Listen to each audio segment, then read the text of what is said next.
사도신경은 우리 믿는 바가 무엇인지 이제 확실히 알겠죠, 그죠?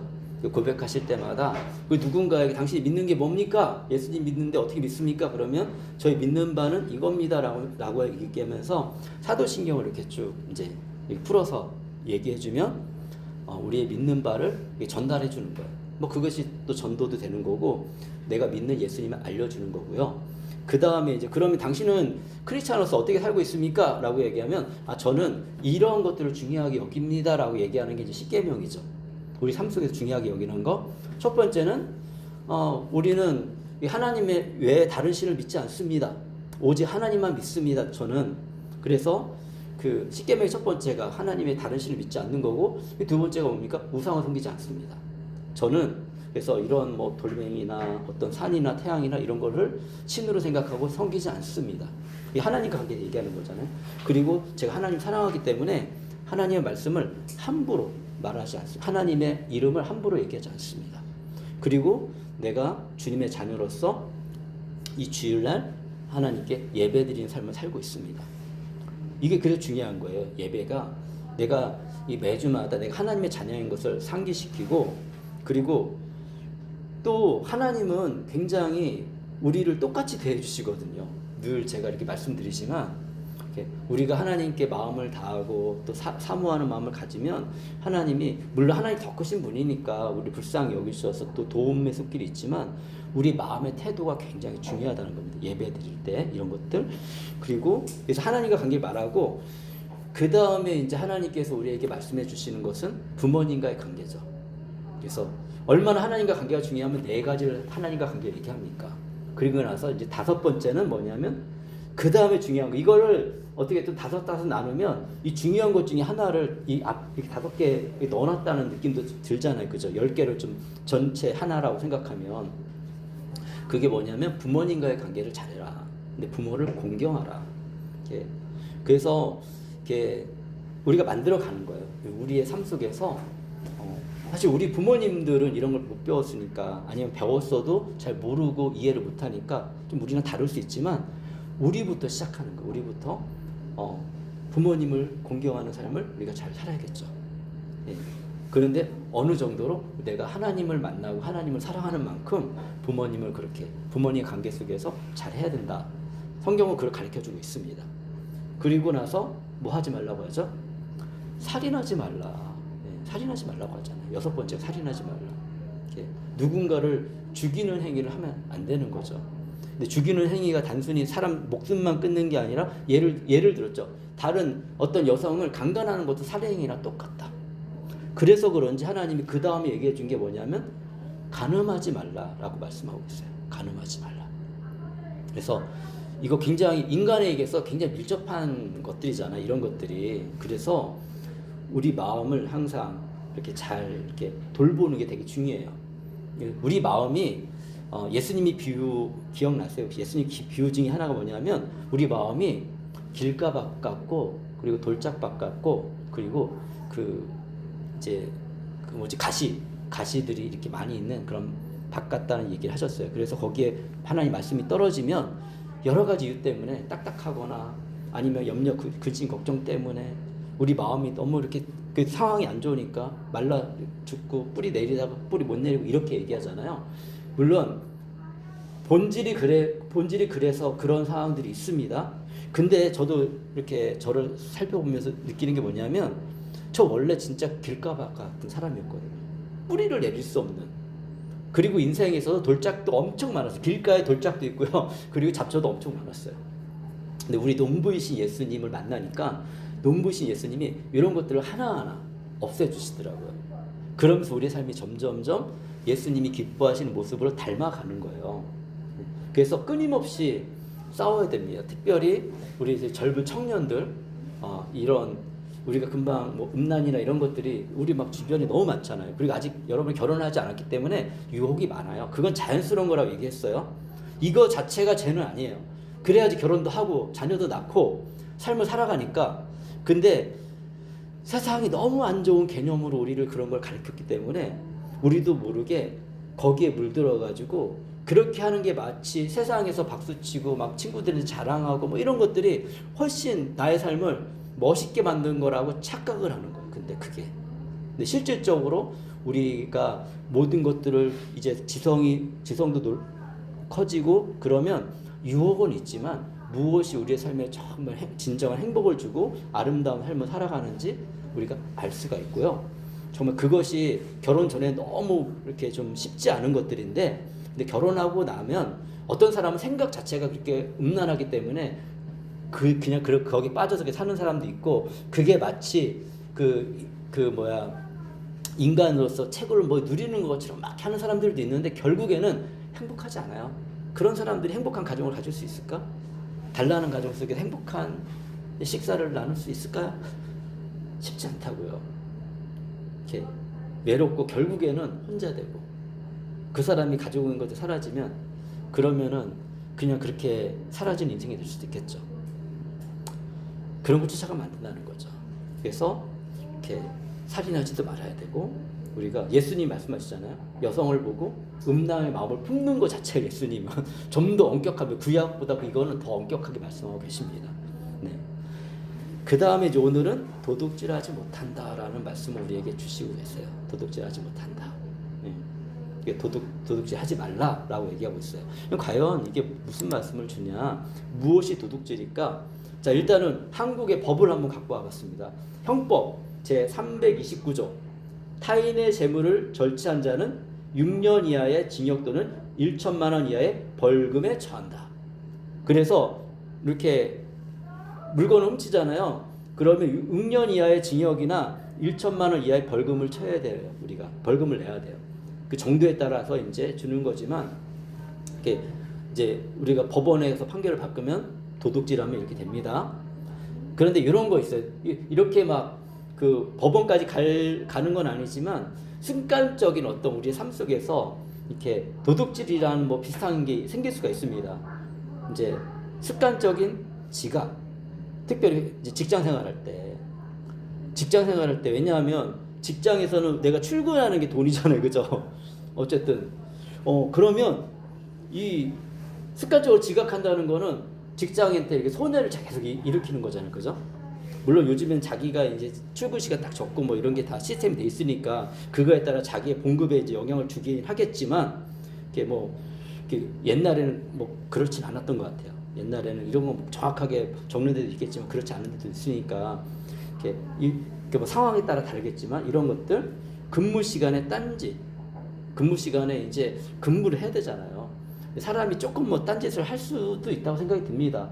뭐 스트레스 받으니까 뭐 이제 담배 피시는 분들 나가서 담배도 피고 뭐 이런 거는 크게 문제가 안 되는데, 이렇게 뭔가 잡담을 너무 오랫동안 하거나 인터넷에 막 빠져가지고 내가 할 일을 안 하고 그걸 계속 보고 있고 막 그러면 이런 것들도 조금은 다른 사람의 시간을 훔치는 게 아닌가 생각해 볼 수 있는 문제입니다.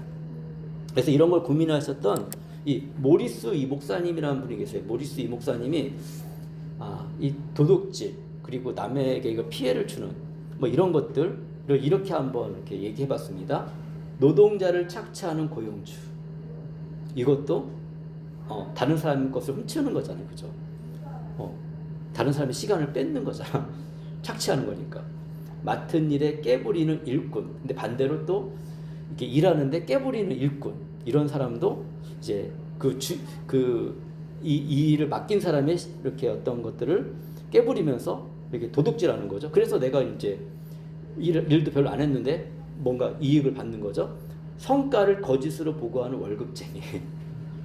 거짓으로 이렇게 사회생활 하다 보면 이런 것들이 우리 안에 굉장히 이렇게 쉽지가 않습니다. 이제 중국에 있을 때 우리 중국에 이제 한 제자가 그 얘기하는 건데, 이제 졸업하고 직장 생활하는 제자가 중국에 뭐가 있냐면요, 파피아오라는 게 있어요. 파피아오가 뭐냐면 영수증이에요. 근데 영수증인데 가짜 영수증이야. 그래서 이렇게 나가잖아요. 뭐 전자상가 이런 데 가면은 사람들이 얘기해. 파피아오 얘기해요. 가짜 영수증 사라는 거예요. 그러면 직장인들이 가가지고 그 가짜 영수증을 사요. 그리고 회사에는 예를 들어서 우리가 10만 원짜리 물건을 샀는데 15만 원짜리 영수증을 갖다 줄 거예요. 그러면은 15만 원을 이제 그 중에 5만 원은 자기가 착복하는 거죠. 다들 이렇게 돈을 버는 거예요. 고민이 된다는 거예요, 자기가. 왜냐하면 다 그렇게 돈을 버는데 나만 안 하는 게 내가 바보 되는 것 같고, 그래서 나만 부자가 안 되잖아. 다른 사람들은 착복해서 부자가 되는데, 이런 이렇게 아마 우리도 이제 사회생활 하고 그러면 한국 사회도 뭐 사실 있을 거란 생각이 들고, 이렇게 참 양심을 지키기가 어려운 사회다. 근데 우리가 이런 거에 대해서 한번 고민해봐야 된다는 거죠. 그리고 또 내 마음을 결단해서 내가 이런 것을 하지 않겠다 결단하면 결국에는 지금 손해보는 것 같지만 결국에는 신뢰함을 받아요. 아, 이 사람한테는 맡겨도 되는구나. 사회는 사실은 신뢰할 만한 사람을 찾고 있거든요. 근데 한국의 이 문화 자체가 약간은 뭐 이제는 많이 좋아지긴 했는데도 불구하고 이런 부분이 있지 않나 생각이 좀 들고요. 그 다음에 불량 상품을 파는 상인. 예, 이 불량 상품이라는 것도 가짜 뭐 이런 거 파는 거잖아요. 그죠? 안 좋은 걸 팔아서. 그러니까 이게 사실은 한국도 많이 있는데, 우리 그 가습기 사건 때문에 얼마나 많은, 지금 그러니까 저희 아들 나이 때 아이들이 고생을 많이 해요. 저희는 그때 좀 가난해가지고 가습기 살균제를 살 생각을 안 했어. 그냥 물 쓰지 생각했는데, 돈이 좀 있는 사람들은 가습기 살균제를 썼다고. 그런데 그것 때문에 폐가 망가져가지고 고생하는 애들이 많아요. 딱 은호 이렇게 은상이 요 세대에 요즘. 왜냐면 저희 다 이거 돈 벌기 위해서 다른 사람에게 피해를 주면서 돈을 번 거죠, 우리도. 그러니까 중국이나 이런 나라 욕할 필요가 없다니까. 사실은 중국도 이런 일이 많았어요. 제가 중국에 갔을 때 무슨 일이 있었냐면, 그 분유 파동이 있었어요. 분유 파동. 분유에 안 좋은 걸 넣어가지고, 그래서 아이들이 진짜 중국 분유를 사람들이 안 사 먹었어요. 다 이기적인 거죠. 다른 사람의 생명을 뺏어서, 다른 사람의 인생을 뺏어서 돈을 착복하는 일들이 우리 사회 속에서 일어나고 있다는 거예요, 사실은. 그래서 낼 돈을 내지 않는 고객, 타인의 명성을 해치는 자, 이것도 안 좋은 거고, 친구의 신임을 의심하는 자, 또 이것도 가정의 수입을 술이나 도박으로 낭비하는 아버지. 이것도 사실은 그 같이 누릴 수 있는 것들을 못 누리게 나만 욕심으로 내가 좋은 것만 하고 가족을 챙기지 않는 이런 아버지도, 이것도 잘못된 거라는 거죠. 자녀들이 극장에 몰래 들어가는도 모른 채 하는 어머니. 이렇게 마땅히 대가를 내서 들어가야 되는데, 이게 특별히 좀 옛날에 이제 적은 거라서 옛날에 좀 허술했잖아요. 이렇게 뭐 지금도 어떤 사람 보고 유혹이 있을 것 같아요. 요즘에는 영화관에 뭐 이렇게 잘 검사 안 하고 들어가니까. 이렇게 저도 참 부끄러운 것 중에 하나가, 예수님 안 믿을 때 가난했거든요. 그러니까 고등학교 때 예수님 아직 뭐 열심히 믿지 않을 때 어디를 많이 갔냐면 그 근처에 예식장이 있었어요. 예식장이 많이 갔어요. 그래서 그냥 예식장에서 밥을 먹는 거야. 아무것도 안 하고 손님이처럼 들어가가지고. 그때는 이게 표 같은 것도 없었거든요. 그러니까 이렇게 차려준 상 먹고 그리고서 나오고. 안 들키면, 우리 한 번도 들키지 않았는데 몇 번 걸렸어요. 그러니까 안 배웠으니까 이런 것들, 뭐 친구들 다 그러니까 괜찮다 생각이 드는 거죠. 근데 사실은 그 혼주 입장에서는 먹은 사람은 이게 내가 들어온 수입은 얼마 안 되는데 뭐 이만큼 막 많이 들어가면 되게, 이게 그때 당시에는 막 그런 게 많이 있었습니다. 요즘에도 뭐 좀 그런 분들이 가끔 있다고 하잖아요. 그럼 우리가 뉴스상에서 보면 에이 안 좋게 혀도 차고 막 그러잖아요. 그렇습니다. 참 가난이 그래서 사람을 또 이렇게 범죄하게 만들기도 해요.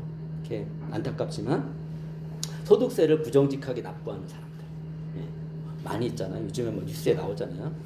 그런 것들, 소득세도 이렇게 잘 납부하시는 게 좋고요. 무익한 것에 관심을 쓰며 시간을 보내는 목사, 목사한테도 이렇게 목사인데 목사가 마땅히 해야 될 것들을 하지 않고 무익한 것에 시간을 보내면 이것도 올바르지 않다라고 얘기하고, 이런 것들 저에게 이제 경종을 울리는 거죠. 제 목사로서 저도 준비하면서 내가 잘 살고 있나 다시 한번 이렇게 보게 됩니다. 그래서 이런 사람들이 하는 일은 바로 정육점 주인이 저울 눈금을 속이는 일과 같아. 이 그림이 되게 재밌잖아요. 미국의 한 잡지에서 나온 그림인데, 이 우리의 모습을 보여주는 거예요. 우리 현실이 그렇다는 거죠. 지금 정육점 주인이 남자입니다. 남자는 어떻게 하고 있습니까? 무게를 재는 때 옛날 손가락이 어때요? 위에서 누르고 있죠. 그리고 물건을 사시는 아주머니는 뭐 하고 있습니까? 밑에서 이렇게 올리고 있죠, 그렇죠? 예, 우리의 사회가 이렇다는 것을 이렇게 좀 재미있게 표현한 거죠. 이게 사람의 양심이라는 게 이렇습니다. 참 그래서 이렇게 우리가 이 도둑질하지 말고 살아야 되는데 우리가 흔들리거나 뭐 이럴 수가 있어요. 근데 시간이 흘러가면 흘러갈수록 이제 우리가 이런 걸 들으면서 뭐냐면 이제 크리스찬으로서 결정을 하는 거예요. 어떤 부분에서 뭘 결정할 때 내가 어떻게 결정할 것인가. 이게 그리고 어쩔 수 없이 여러 직장 생활 하다 보면 직장에서 불이한 일을 어른한테 시킬 수가 있습니다. 그래요. 그런 경우가 있어요. 굉장히 많아요. 뭐 나는 이렇게 마피아워 뭐 이런 거 영수증 안 살려고 하는데 같이 가는 사람이 사자고 하면 진짜 근데 상사야. 이 사람이 나를 자를 수도 있는 사람이야. 고민되거든요, 진짜로. 그래서 이럴 경우 우리 어떻게 될 것인가. 반면교사를 잘 삼으세요. 내가 할 수 있으면 나는 이 사람을 하더라도 나는 안 할 수 있으면 나는 안 하는 거고, 그 다음에는 두 번째는 뭐냐면 어쩔 수 없이 내가 어쩔 수 없는 상황이 있을 수가 있어요. 사람이 삶에 다 그런 거거든요. 그러면 때를 기다리는 거예요. 내가 어느 정도 위치가 될 때까지 때를 기다려서 그때 나는 이러한 상사가 돼야겠다. 이러한 사람으로 나는 내 삶을 살아야겠다. 이런 결정을 우리가 내려야 됩니다. 제가 아는 그 CCC 하셨던 선배들 중에 괜찮은 선배들 좀 있거든요. 근데 한 선배가 제가 이제 선교지 나가기 전에 그 선배를 만났을 때 굉장히 감동이 된 게 뭐냐면 이 선배는 한전에 다녔어요. 한전에 이제 그때 당시에 한전에 다니셨는데 그 얘기하는 거 저한테 응년이 형제 그때 이제 뭐 이렇게 선배니까 저한테 나도 선교사야 얘기하더라고요. 그래서 어떻게 그러면서 자기 얘기 해주는 거예요. 거기 한전은 저기 이제 평택 쪽인데 가보니까 저녁마다 그 술을 파는 분이더래요. 한전 직원들이. 그래도 이제 한전에서 이제 업무 보시는 이렇게 밖에 나가면 외주 하시는 분이야. 그러니까 이제 안에서 이제 일하시는 분들인데 난 크리스찬으로서 이게 너무 싫은 거야. 근데 어쩔 수 없이 그 자리에 앉아 있어야 된대요. 그렇죠. 관계가 차원받지 신입사원이 막 이렇게 빼지 못하잖아요. 이제 술을 안 마셔도 그 자리에 있어야 되잖아. 뭐 사실 크리스찬들이 뭐 너무 빼는 것도 안 좋으면 그 자리에 있긴 있어야죠. 그래야지 사람을 얻지. 우리는 믿는 사람을 이렇게 하는 게 아니라 믿지 않는 사람들에게 좋은 영향을 미치는 사람이 돼야 되니까. 그런데 속으로는 기도했대. 계속 하나님 나 이거 너무 불편한데 이거를 어떻게 좀 바꿔주셨으면 좋겠습니다. 1년을 기도해. 1년 동안 아무런 반응이 없었어요. 근데 1년이 되고 이게 각 지부마다 이렇게 이제 거기에 이제 책임자가 있잖아요. 책임자가 바뀐 거예요. 크리스찬도 아니에요. 근데 그때 이제 저 갔을 때 바뀌신 거예요. 놀라운 일을 내가 경험했어.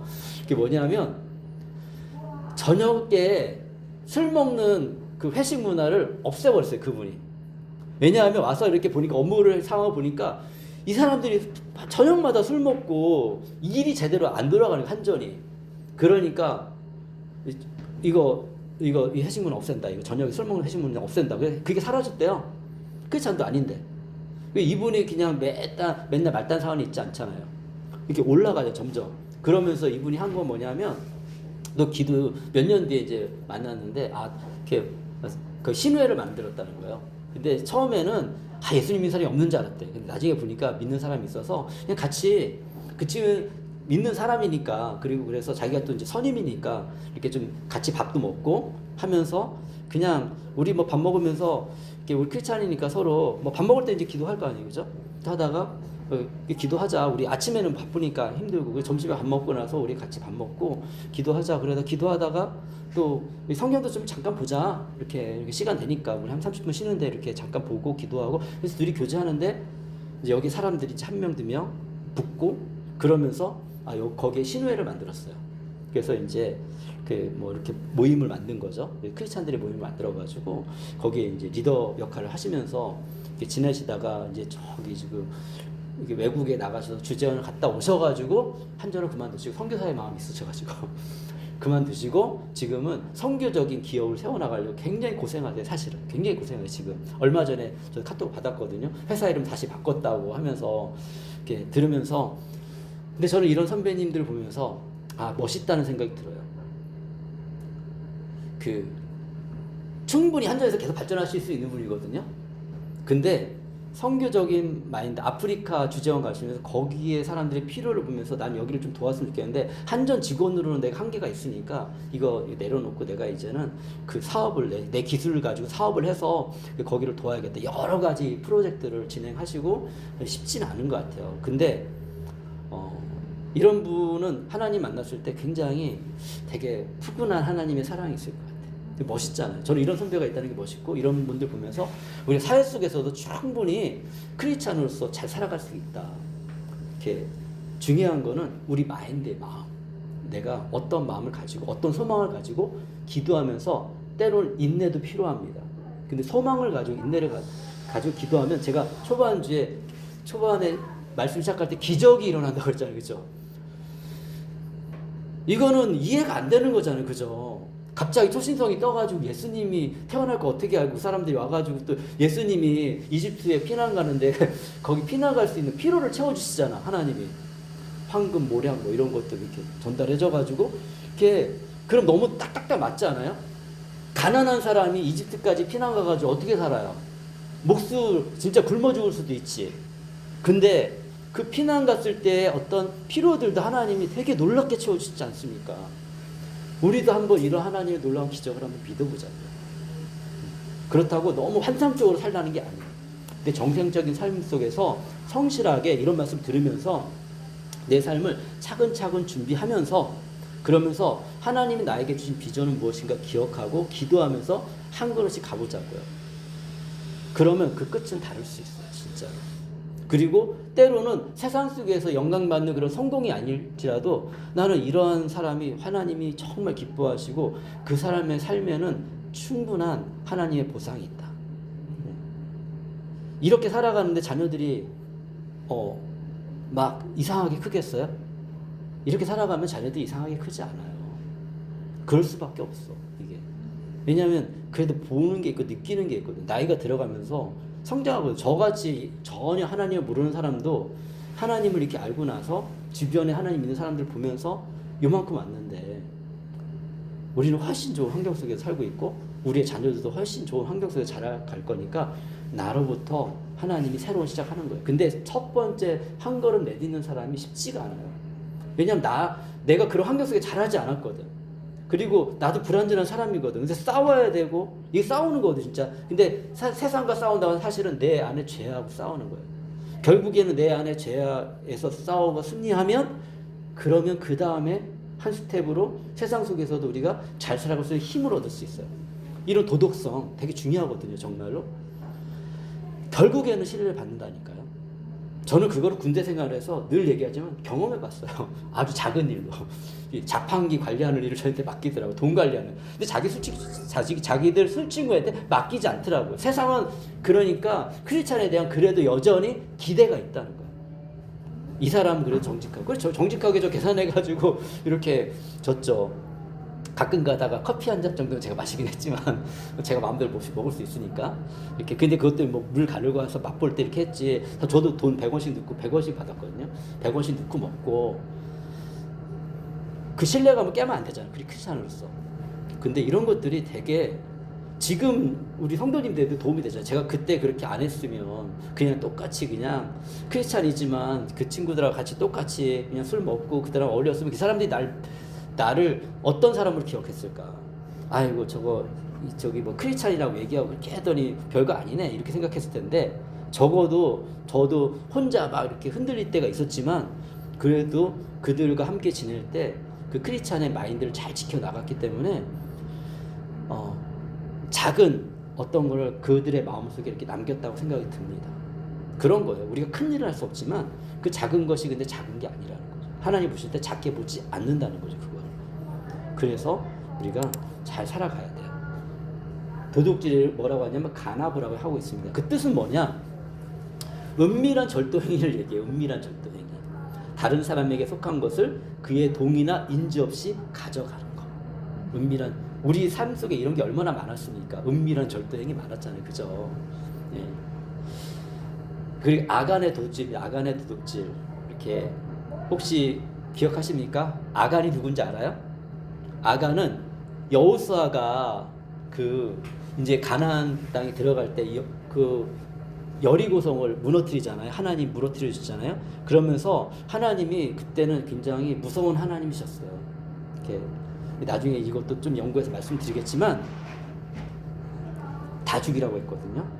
그리고 다 태워버리라고 했어요. 어떤 것도 취하지 말라고 했어요. 근데 아간이 딱 태우려고 보니까 너무 좋은 것들이 있는 거예요.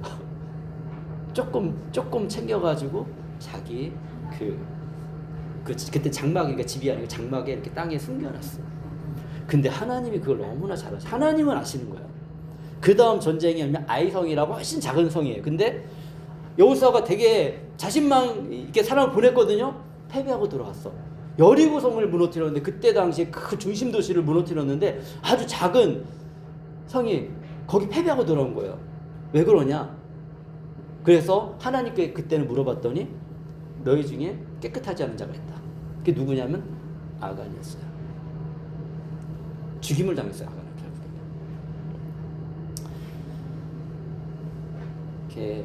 그래서 이 하나님은 아신다. 우리 마음을 성령님은 아시잖아요. 지금 시대는 더 명확하게 아시죠. 우리 안에 성령님이 계시잖아. 성령님이 아시는 거에서 성령님이 우리한테 알려주시는 말씀도 있을 거고요. 그리고 우리 마음에 우리 죄와 싸우는 것도 있을 거고 죄에 승복하는 것도 있을 거예요. 그런데 그때마다 우리가 그래서 우리는 몸으로 싸우는 게 처절하게 하나님께 기도로 싸우는 거예요. 하나님, 제가 이렇게 연약한 자입니다. 제가 정말 하나님 앞에 잘 바르게 서겠습니다. 이렇게 기도하면서 근데 우리가 성장해 나갑니다. 성경에 보면 소, 양, 염소 이거 훔치지 말라고 했고요. 은가금 훔치지 말라고 했고 돈이나 물품 훔치지 말라고 했고 사람을 유괴하는 거 하지 말라는 거예요. 그 유괴한 사람도 죽이라고 했어요. 사람의 시신 이게 뭐냐면 사울과 요나단의 그 뼈를 그러니까 이제 요나단이 이렇게 죽었거든요. 그랬을 때 야베스 사람들이 이렇게 가져갔었어요. 사실은 이게 약간 존중하는 마음도 있는 거예요. 제가 해석할 때는. 그런데 다윗이 다시 찾아와요. 그 뼈를 이스라엘의 왕이었잖아요. 그리고 이스라엘의 왕자였잖아요. 다시 찾아와가지고 이제 잘 장례를 치러주는 거 있습니다. 죽는 건 되게 비참하게 죽었어요. 사울 하나님을 떠났으니까. 요나단은 하나님을 떠나지 않은 사람인데 아버지가 사울이니까 이 사람도 더불어서 그냥 그렇게. 이때는 그랬습니다.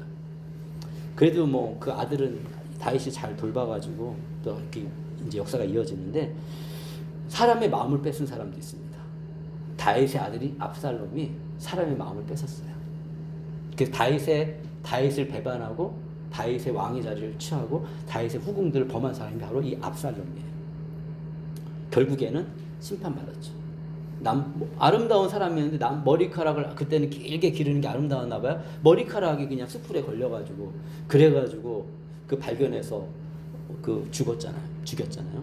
이런 것도 있고 하나님께 바친 물건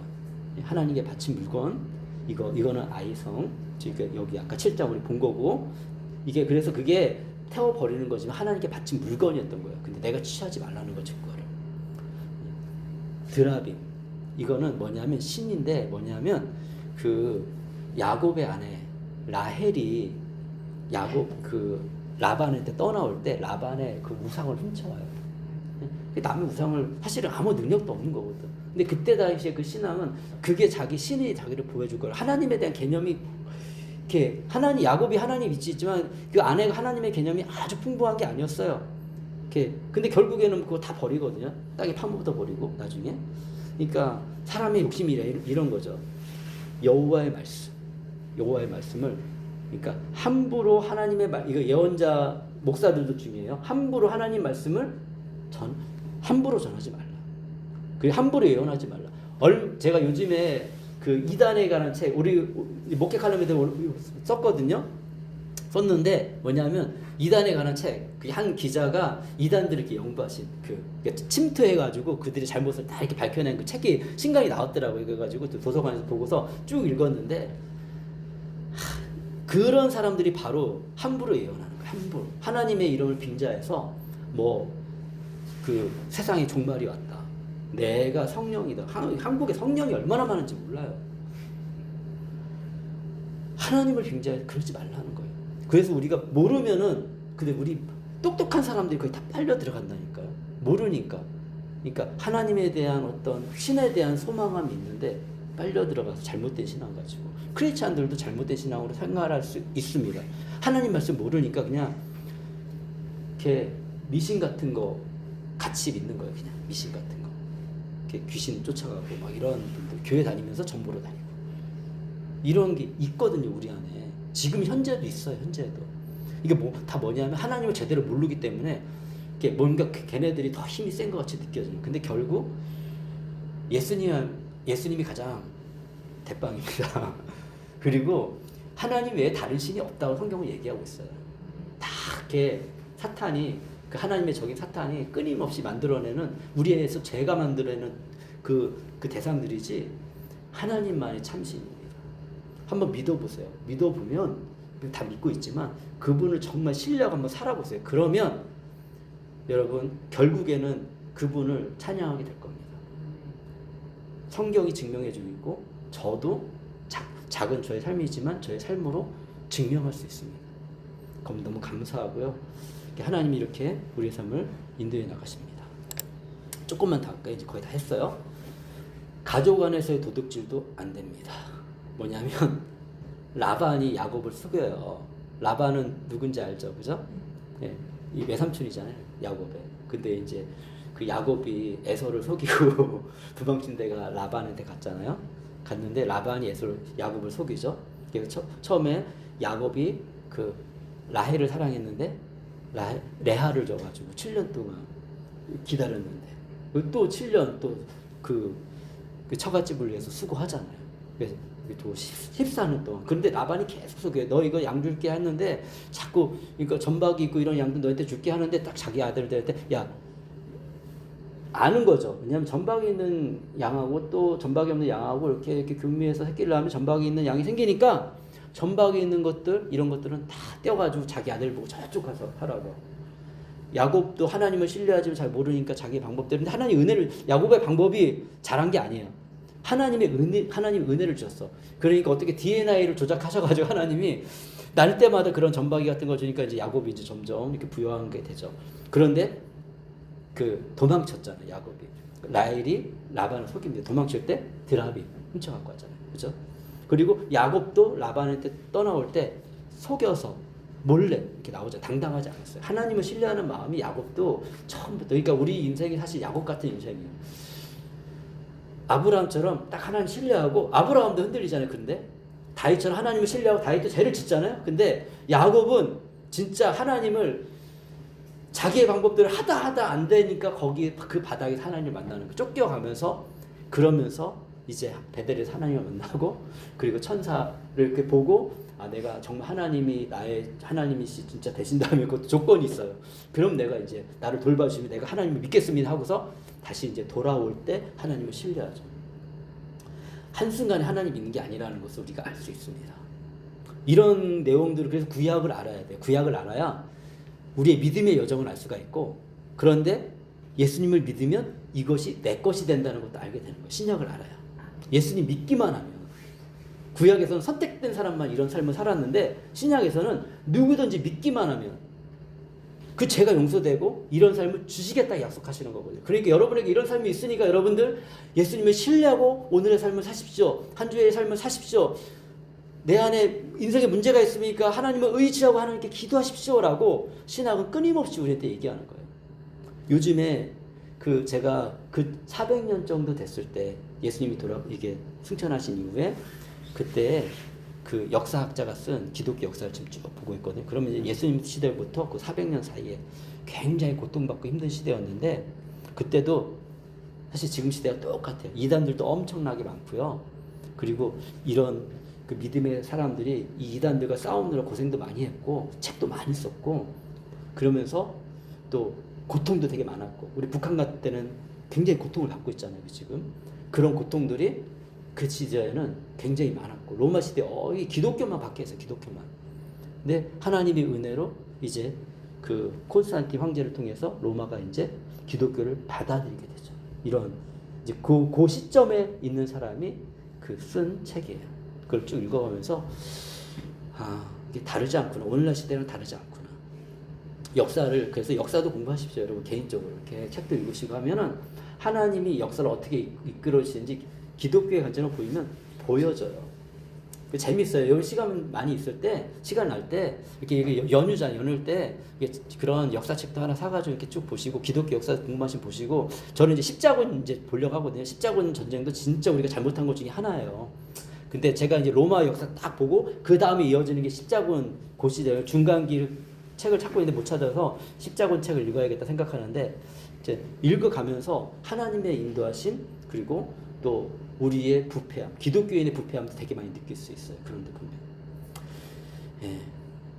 또 형제가 형제를 도둑질하는 거, 이게 뭐냐면 요셉의 형제들이 요셉을 팔았잖아요, 그죠? 형제를 도둑질해 팔아버렸잖아요. 이런 거 하지 말라고 계속해서 얘기하는 겁니다. 그럴 때 단어들이 가나브라는 단어를 썼어요. 예. 이게 히브리어 가나브. 그래서 도둑질하지 말라는 계명은 재물보다 인간을 보호하는 데 더 관심이 있습니다. 그래서 이거는 신명기 뭐냐면 이웃의 곡식의 포도원이나 곡식의 밭에는 먹는 것은 허용했어요. 구약시대에 자기 민족에게만. 사실 이방인들은 안 됐어요. 그런데 낫을 대서는 안 된다고 얘기해요. 낫을 된다는 거는 욕심으로 내가 수확을 하는 거잖아. 배고파서 네가 먹는 건 괜찮은데 근데 거기 낫까지는 되지 말라. 사실 이런 문화는 이스라엘 민족이 되게 좋은 문화죠, 이게. 그래서 이스라엘 민족은 서로 도와주는 게 굉장히 잘해요.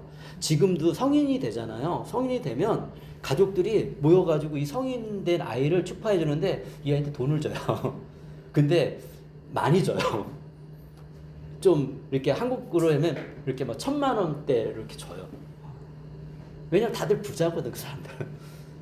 근데 이 사람들은 이렇게 돈 버는데 머리가 있거든요.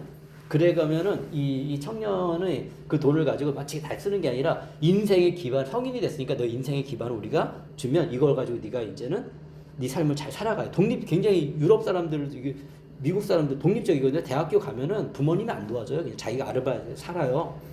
그게 이제 문화예요, 그들은. 이거 기독교, 이게 주님을, 이렇게 부모를 떠나라는 이런 기독교의 명령을 그 안에 내면 속에 있는 거거든요.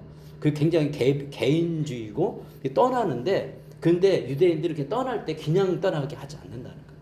기반을 마련해서 사실 떠나게 하고 대신에 책임도 자기가 지는 거예요. 그래서 유대인 청년들이 부유한 사람이 많아요. 그거 갖고 지혜롭게 돈을 관리해가지고 이게 줄여가서 쓰고 소비하고 없어지는 게 아니라 점점점 늘려가고 이걸 통해서 자기의 꿈을 위해서 투자하거든요. 이걸 가지고. 이렇게 살아가는 게 참 멋있다고 생각이 듭니다. 이 노력을 하고 있고 저희 자녀를 양육할 때도 그런 방향으로 이끌려고 애쓰고 있지만 저는 한국 사람이고 저희 자녀도 한국 사람이기 때문에 어느 정도의 한계는 있다는 생각이 들어요. 근데 저는 항상 생각하는 게 뭐냐면 나로부터 시작하는 거다. 나는 요만큼이고 우리 자녀들은 내가 또 이런 메시지도 듣고 또 교육도 할 거 아니에요. 그러면 그 스스로 결정하는 걸 좀 존중합니다. 왜냐하면 부모를 떠났을 때는 개인이 이제는 그 가정을 만들어가는 거니까 그 사상과 생각들을 존중하고 제가 터치는 안 할 거예요. 스스로 책임을 지는 거죠. 그거에 대해서는 가정을 만들어가는 거죠. 근데 기대하는 바는 기도하는 거는 유대인의 좋은 것은 가져와서 정말 저희 자손들이 정말 이 세상 속에서 그렇게 별같이 빛나는 믿음의 사람이 됐으면 좋겠고 그 세상에게 유익을 주는 사람이 됐으면 좋겠다. 조나단 에드워즈의 자손들처럼. 미국에 그런 유명한 신학자가 있습니다. 제가 좋아하는 목사님이시면서 삶으로 모범을 보였고 그 자녀들이 오늘날 굉장히 미국 사회 속에서 영향력 있는 사람이 되어 살고 있어요. 제가 늘 얘기하잖아요. 이거는 실질적으로 조사해서 밝혀진 거기 때문에 얘기하고 있는 겁니다. 네, 이렇게 길게 얘기했고요. 자, 조금만 더 할게 마무리하겠습니다. 오늘 말씀. 그리스도인들은 어떻게 살아야 하는가? 그러면 자신을 돌아보아 은밀한 도둑질한 적이 없는지 살펴보고 있으면 회개하고 보상을 하면 됩니다. 삭개오가 했던 것처럼. 열심히 일하면서 자족하는 마음을 가져야 됩니다. 우리가 많이 벌 수도 있고 적게 벌 수 있는데 그거를 잘 관리할 수 있는 능력을 좀 키워나가셨으면 좋겠고요. 재정관리 이런 책들도 여러분들 읽으셔야 됩니다. 안 읽으면 몰라요. 저는 읽었으면 좋겠어요. 읽고 그리고 지혜롭게 결정해서 근데 욕심은 부리지 말고. 돈이 영원한 게 아니거든요. 돈은 또 잘 쓰는 데 중요한 거예요. 잘 쓰셨으면 좋겠어요. 그걸 가지고. 하나님의 나라를 위해서, 개인의 삶을 위해서 잘 쓰셔서 여러분을 통해서 세상이 다 밝아졌으면 좋겠어요. 여러분의 일을 통해 세상이 더 밝아졌으면 좋겠습니다. 탐욕에 벗어날 수 있도록 말씀 안에서 기도해야 된다. 근데 우리는 항상 탐욕이 우리를 기다립니다. 그래서 이 탐욕의 마음이 있으니까 하나님 앞에 기도하면, 그러면 도둑질하지 않고도 충분히 우리가 잘 살 수 있는 삶이 될 수가 있습니다. 굉장히 중요한 겁니다. 이렇게 바꿔 나가야 돼, 우리의 삶을. 그러면 우리에게 소망이 있습니다. 근데 예수님 믿고서도 내가 잘 안 버려지는데 이게 마음이 되니까 안 버리고자 하는 마음이 강하면 그건 문제가 있어요. 근데 잘 안 고쳐지는데 버리고자 하는 마음이 계속 생기면 그거는 괜찮습니다. 그리고 용기, 그게 진짜 용감한, 그걸 버리고 결단하고 내가를 바꿔가는 거예요. 그랬을 때 우리 삶이 정말 바뀌어집니다. 자, 우리 생각해 봅시다. 도둑질이라는 단어를 떠올릴 때 어떤 생각이 떠오르나요? 그리고 나는 도둑질하지 못한다를 어떻게 받아들이고 있나요? 이 시간에 이 말씀과 또 이 질문에 한번 스스로 하나님 앞에 답을 하시고 기도하는 시간을 갖도록 하겠습니다. 네, 그럼 같이 이 시간을 같이 하나님께 기도하도록 하겠습니다.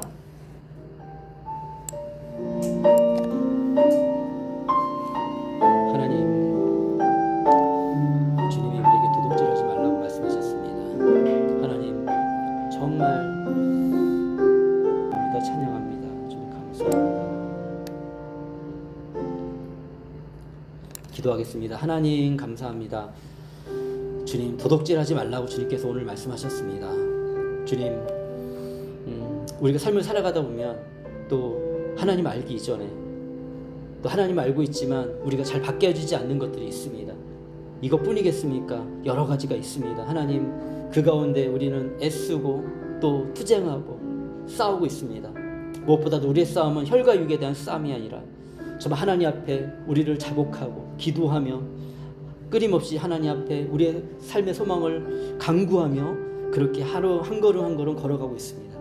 하나님, 정말 우리 교회가 또 우리 개인의 삶이 정말 우리 가족이 아버지 하나님 세상 속에서 좀 역할을 감당할 수 있도록 도와주시고 또 그 역할을 감당할 때 남의 것들을 훔치고 남에게 상처 주고 남의 손해를 일으키는 그 삶이 아니라 다른 사람에게 유익을 주는 삶이 되어질 수 있도록 우리가 그 역할을 감당할 수 있도록 우리 인도해 주시고 이끌어 주시옵소서. 주님 감사합니다. 사랑합니다. 찬양합니다. 주님께 영광 올려드립니다. 예수 그리스도의 이름으로 기도합니다. 아멘. 지금은 우리 주 예수 그리스도의 은혜와 하나님의 사랑과 성령님의 함께 하시며 도둑질하지 말라 말씀하신 말씀을 듣고 또 우리를 조금씩 바꿔가고 하나님께 투쟁하며 믿음으로 살아가는 우리 모든 성도들에게 하나님의 돌보심과 하나님의 새롭게 하심과 하나님의 신실하신 인도하심과 하나님의 놀라운 기적이 영혼까지 함께 있을지어다. 아멘.